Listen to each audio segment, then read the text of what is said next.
sa pokúšajú dostať bastoni. Samozrejme, že obrancovia bastone im to nechcú dovoliť a tak sa pokúšajú brániť proti vojskám, ktoré idú proti ním.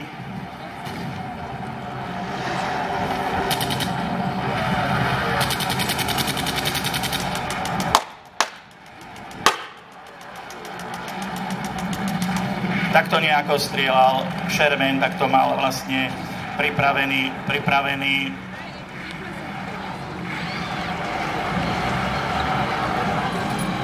Samozrejme, že Nemci sa pokúšali odraziť a prebiť sa do Bastogne za každú cenu, ktorú mohli, ale jednoducho sa im to nedarilo. No a Shermany, proti ktorým ešte Nemci použili aj malý tančík, je to Panzerich 2, ktorý teraz momentálne vidíte sa pohybovať.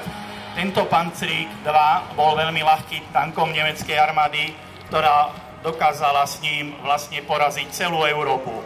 Tento tank obsadil Francúzsko, obsadil Belgicko, obsadil Holandsko a s týmto tančíkom obsadili samozrejme aj Čechy a dokázali s ním bojovať ešte aj na východnom fronte. Na konci vojny, ktorú my dneska znázorňujeme, vlastne tento tančík už len robil prieskum, takže snažil sa zistiť zhruba, že čo ich čaká Nemcov, čo majú Američania pripravené na nich v meste Bastogne. No ale samozrejme, keďže mal absolútne ľahučké pancierovanie, zhruba 2 cm, jeho hmotnosť v tomto prevedení Panzer 2 bola len zhruba 10 tón. Oproti Shermanu, ktorý mal 47 tón a 72 mm kanónik, vlastne nemal žiadnu šancu, takže keď nastal zásah, tak jednoducho začal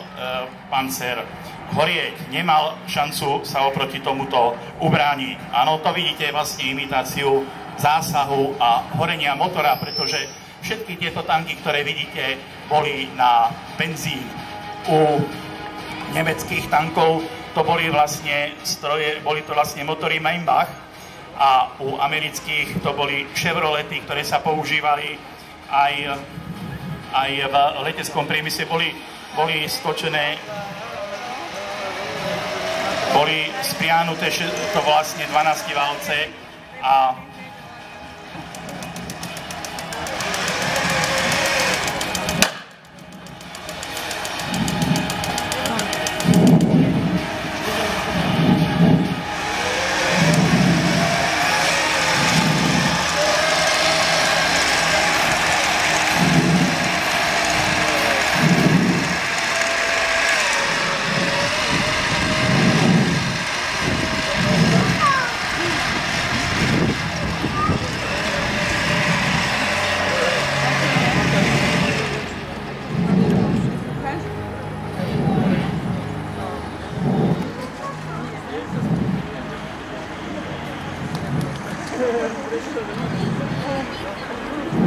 Ty koso na svete, čo tie?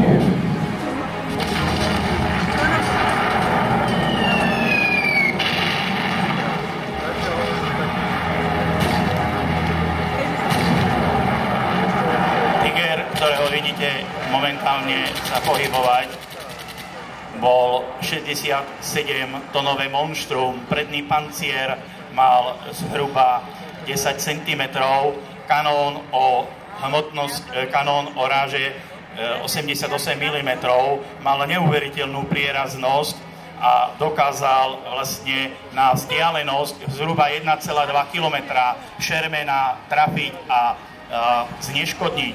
Takže pokiaľ chcel Sherman bojovať s Tigrom, chcel sa mu jednoducho priblížiť zhruba na 500 metrov a to bola smrteľná vzdialenosť, pretože tento Tiger to dokázal jednoducho zvrátiť a dokázal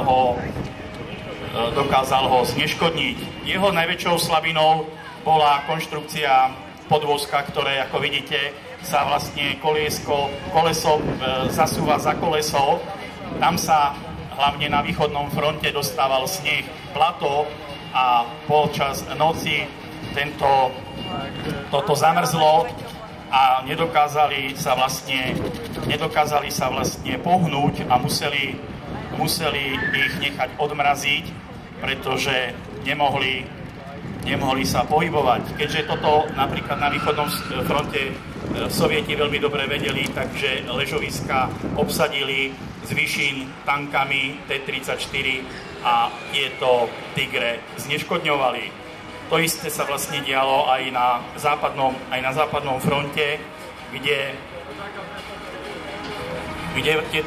Šermeny, keďže vedeli, že v priamom boji sa nemôžu dostať ku Tigrovi, tak sa snažili dostať k nemu z boku a tým pádom ho jednoducho zneškodniť.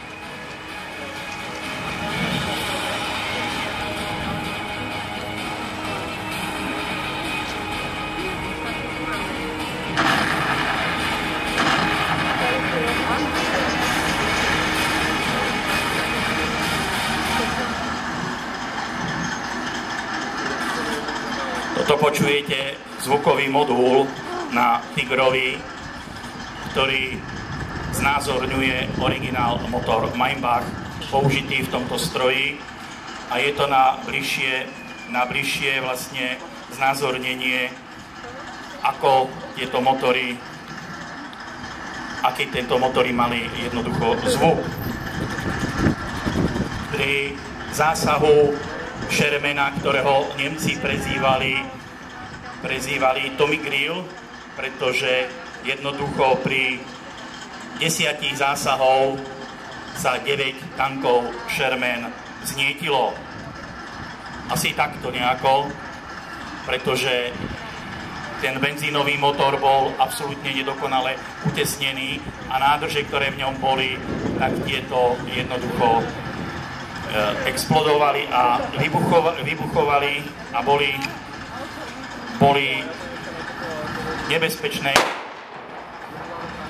nebezpečné pre tento tank.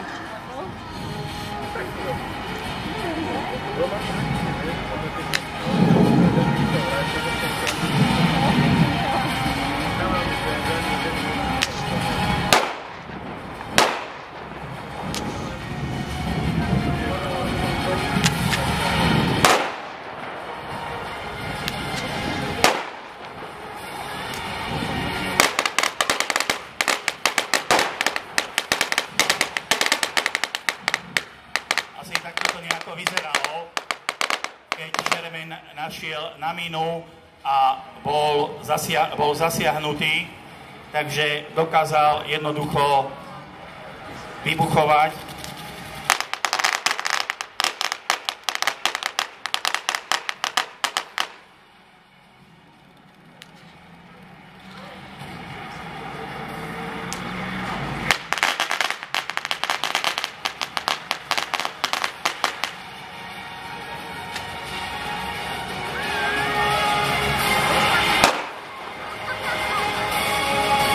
Takže asi takto skutočne v improvizovanej forme sme vám chceli predviesť, na čo sa budete môcť nie až takou statickou, ale skutočne dynamickou formou tešiť. Takže ja vám ďakujem za pozornosť a teším sa na vás 24. augusta od 9. hodiny na Žilinskej priehrade pri priehradnom múre, kde budete mať možnosť vidieť o 14. hodine bitku Atlantik 3, od zhruba 15. hodine bitku o Ardeny s pomocou tankov, lietadiel a ďalších. No a samozrejme nemôžeme, aby sme nezabudli na leteckú bitku a priaznicou našich kolegov letcov, takže ďalšou ukážkou bude tentokrát napadnutie konvoja PQ 107 a jeho zničenie a letecká bitka o tento konvoj pri anglických brehov. Takže ja vám ešte raz veľmi pekne ďakujem a budem sa tešiť na stretnutie s vami.